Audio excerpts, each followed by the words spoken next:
Ya, baik. Bismillahirrahmanirrahim. Assalamualaikum warahmatullahi wabarakatuh.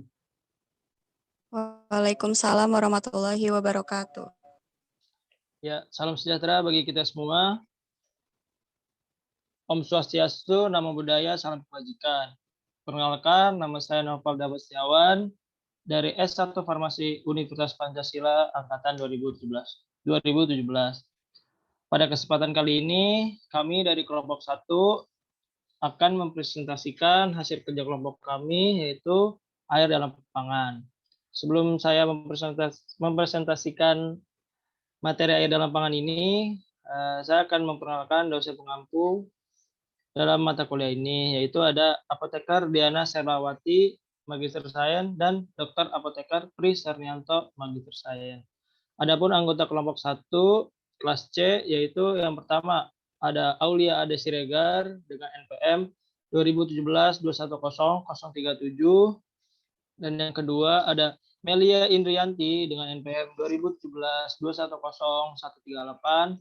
Yang ketiga ada saya sendiri, yaitu Naufal Dapat Setiawan dengan NPM 2017-210-154. Dan yang terakhir ada Sarah Rizky Cahyatama dengan NPM 2017-210-194.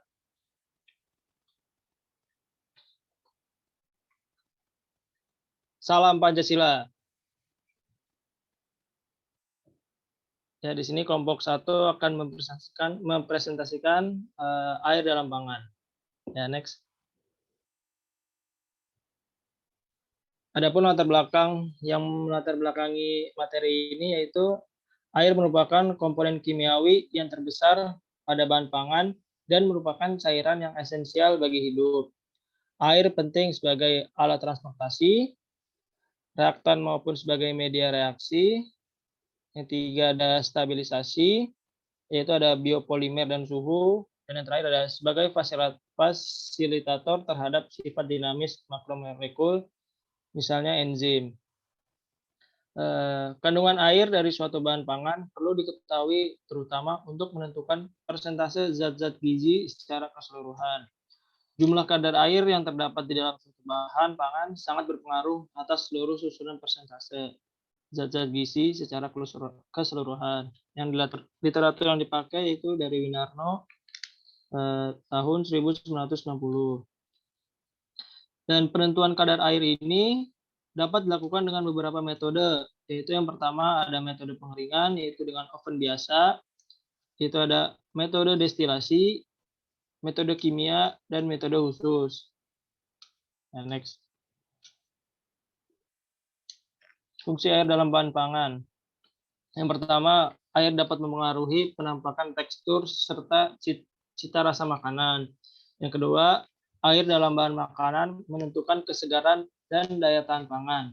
Kerusakan bahan makanan seperti pembusukan oleh mikroba ditentukan oleh kandungan air yang ada dalam bahan makanan tersebut. Selain itu, air dalam bahan makanan menentukan komposisi yang dapat menentukan kualitas bahan makanan tersebut. Literatur yang dipakai yaitu dari Sudarmaji tahun 2003. Next. Peranan air dalam bahan pangan yaitu yang pertama ada Plaut universal, medium pindah panas, dan aktivitas enzim dalam bahan pangan. Next. Dan di sini bentuk air dalam bahan pangan itu ada 3, yaitu yang pertama air bebas, air terikat kuat, dan air teradsorpsi. Tipe air dalam bahan pangan. Menurut derajat keterikatan air, air terikat dapat dibagi atas 4 tipe sebagai berikut. Yang pertama, tipe 1 adalah molekul air yang terikat pada molekul-molekul lain melalui suatu ikatan hidrogen yang berenergi besar. Air tipe ini tidak dapat membeku pada proses pembekuan, tetapi sebagian air ini dapat dihilangkan dengan cara pengeringan biasa.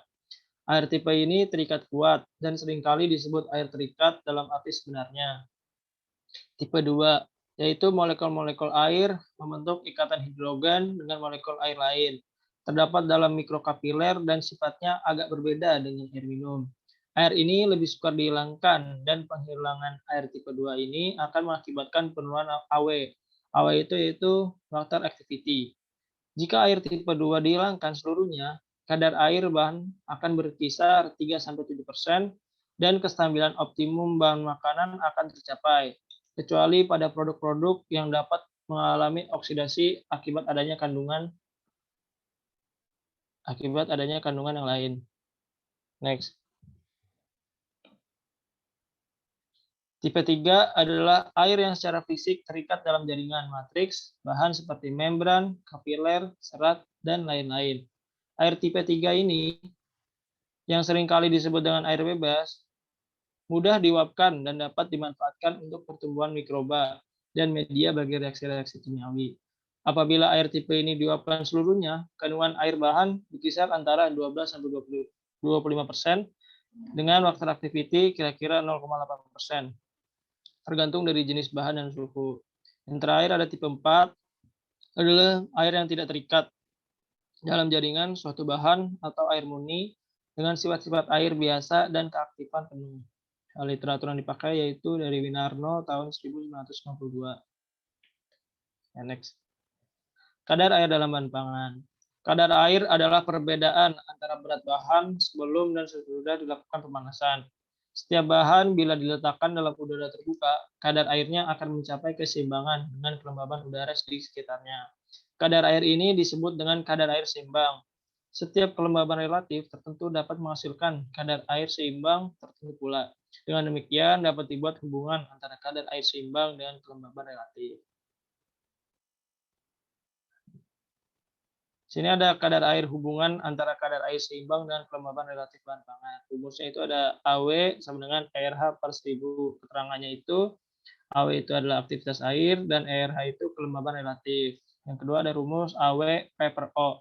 Keterangannya itu P yaitu tekanan parsial air di permukaan bahan atau tekanan uap larutan, dan PO. PO ini tekanan uap air murni pada suhu yang sama atau tekanan uap larut biasanya air.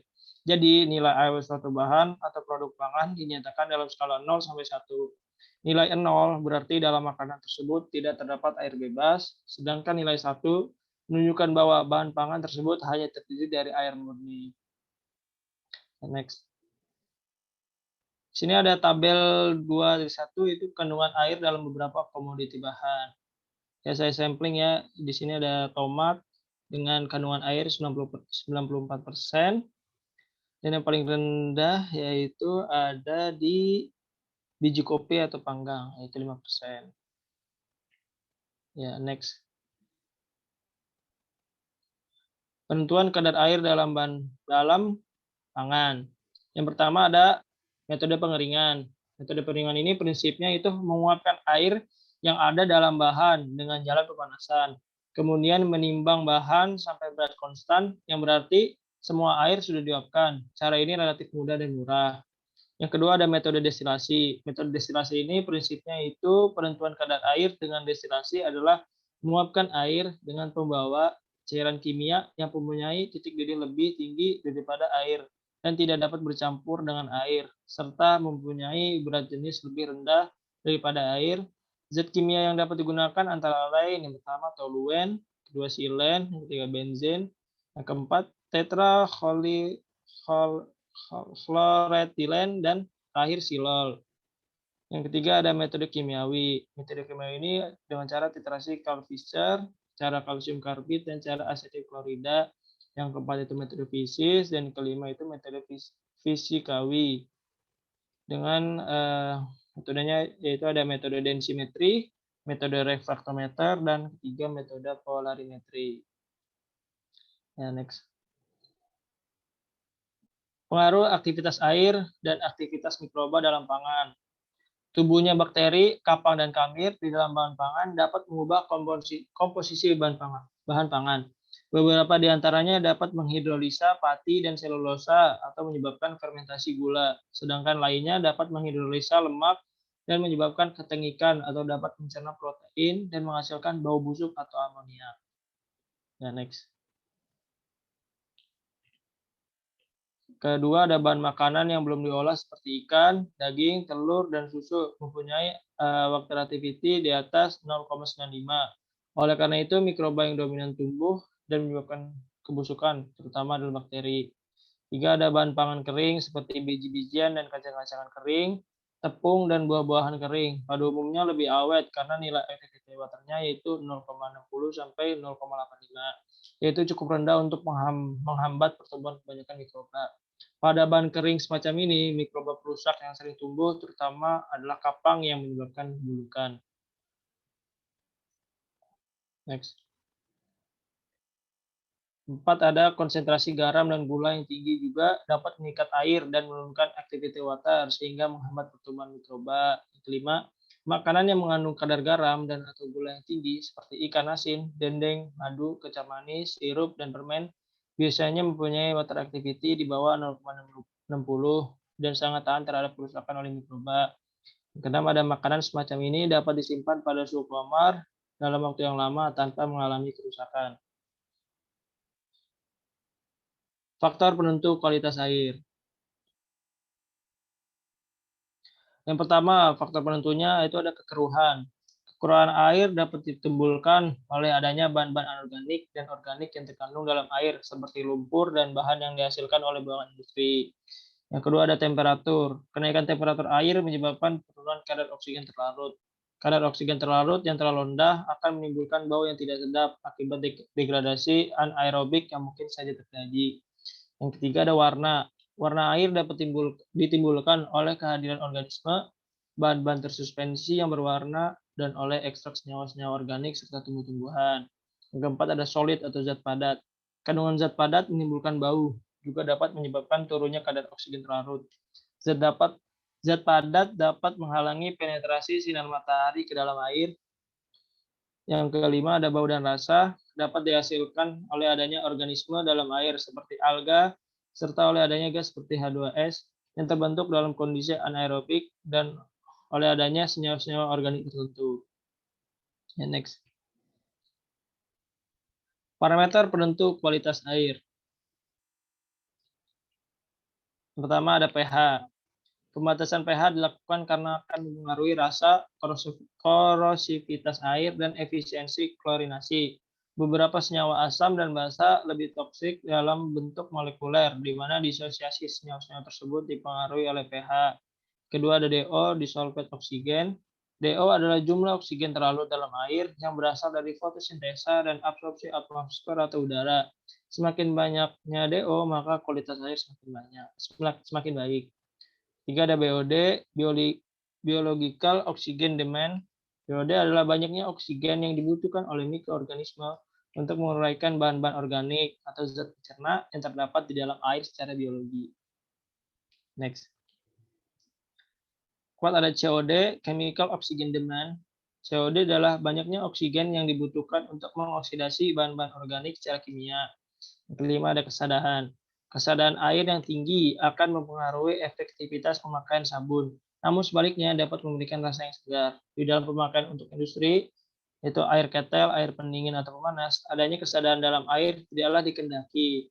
Kesadahan yang tinggi biasanya disebabkan oleh adanya kadar residu terlarut yang tinggi dalam air. Yang keenam ada senyawa kimia beracun. Kehadiran unsur arsen atau AS pada dosis yang rendah sudah merupakan racun terhadap manusia, sehingga perlu pembatasan yang agak ketat, yaitu kurang lebih 0,05 mg liter. Kehadiran besi atau Fe dalam air bersih akan menyebabkan timbulnya rasa dan bau ligan, menimbulkan warna koloid merah atau karat akibat oksidasi oleh oksigen terlarut yang dapat menjadi racun bagi manusia. Literatur yang dipakai itu Farida dari tahun 2002. Next. Penentuan kadar air dalam pangan. Yang pertama ada penentuan kadar air secara pengeringan, penentuan kadar air secara destilasi, metode kimiawi, metode fisis, dan metode fisikawi. Di sini ada kasus, judulnya itu pengaruh suhu terhadap kadar air dan aktivitas air dalam bahan pada kunyit, kurkuma, longa dengan alat pengering electrical oven. Kunyit merupakan tanaman dari famili Zingibraceae atau tumbuh-tumbuhan yang tumbuh liar di sekitar hutan atau kebun pada ketinggian 1.300 sampai 1.600 meter di atas permukaan laut. Tumbuh bercabang dengan tinggi 40 sampai 100 cm. Kunyit kaya akan kandungan senyawa kurkuminoid yang mempunyai kemampuan sebagai antimikroba, antioksigen, anti jamur, dan antiinflamasi. Antioksidan dapat menghambat kerusakan oksidatif produk pangan dan bermanfaat bagi kesehatan. Kurkumin digunakan sebagai obat pada penyakit diabetes, bakteri dan gagal ginjal, kanker, sakit perut, epilepsi, stres, tifus, anemia, penyakit kulit, luka luar, gangguan pencernaan, panas dalam, keputihan, dan gangguan kognisi. Next. Metode penelitiannya itu penelitian tentang pengaruh suhu, pengeringan terhadap kadar air dan aktivitas air dalam bahan pada kunyit orange dan putih dilakukan secara bertahap. Meliputi pertama tahap penerapan awal, kedua tahap pengeringan, dan terakhir tahap analisa. Next. Pembahasan kasus. Pembahasan kasus pada kali ini yaitu praktikum pengeringan Simplicia kunyit jenis kunyit orange dan putih dengan variabel suhu dan ketebalan irisan didapatkan hasil optimum itu pada suhu 800 derajat Celcius untuk kunyit orange yaitu kadar air sebesar 32,386% dengan lama pengeringan 135 menit dengan bau khas kunyit warna oranye cerah dan bentuk fisik yang keriput serta nilai aktivitas air berkisar antara 0,2 sampai 0,04. Sampel kunyit putih variabel optimum pada suhu 800 derajat Celcius. Kadar air sebesar 19,46% dengan penampakan fisik warna putih kekuningan dan bau sedikit khas kunyit, serta nilai aktivitas air antara 0,2 sampai 0,09. Next. Grafik hubungan lama waktu pengeringan terhadap kadar air dan aktivitas air didapat hubungan grafik yang linier, yang mana semakin tinggi suhu, semakin banyak air dalam bahan yang teruapkan, sehingga kadar air dalam bahan semakin menurun. Begitu pula dengan nilai aktivitas air semakin tinggi dan lama waktu pengeringan semakin kecil, nilai aktivitas air dalam bahan. Next. Kesimpulan yaitu pertama, kadar air adalah perbedaan antara berat bahan sebelum dan sesudah dilakukan pemanasan. Yang kedua, aktivitas air adalah perbandingan antara tekanan uap larutan dengan tekanan uap air solvent murni pada temperatur yang sama. Ketiga, kadar air kesetimbangan adalah kadar air dari suatu produk pangan pada kondisi lingkungan tertentu dalam periode waktu yang lama. Yang keempat, penentuan kandungan air dapat dilakukan dengan beberapa cara. Hal ini tergantung pada sifat bahannya. Pada umumnya, penentuan kadar air dilakukan dengan mengeringkan bahan dalam oven vakum, refraktometer, reaksi kimia air dari titrasi langsung dari bahan basah. Next. Bila kadar air tinggi dan aktivitas air rendah, maka air terikat akan meningkatkan dan mikroba menurun, sehingga memperpanjang umur simpan ditambah dengan penyimpanan tepat. Hasil kasus pertama yaitu pada pengeringan Simplicia kunyit jenis kunyit orange dan putih dengan variabel suhu dan ketebalan irisan didapatkan kadar air sebesar 32,386% dengan lama pengeringan 135 menit dengan bau khas kunyit, warna orange cerah, dan bentuk fisik yang keriput serta nilai aktivitas air berkisar antara 0,2 sampai 0,04. Pada sampel kunyit putih variabel optimum pada suhu 800 derajat Celcius, kadar air sebesar 19,46% dengan penampakan fisik warna putih kekuningan dan bau sedikit khas kunyit serta nilai aktivitas air antara 0,2 sampai 0,09. Next. Sarannya, dalam rangka meningkatkan industri pangan di Indonesia, hendaklah pemerintah memperhatikan industri pangan, khususnya home industry, dalam kualitas pangan yang dihasilkan. Next.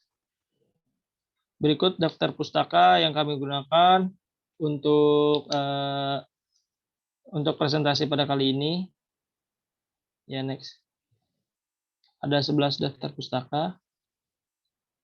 Ya, next. Ya, sekian presentasi dari saya.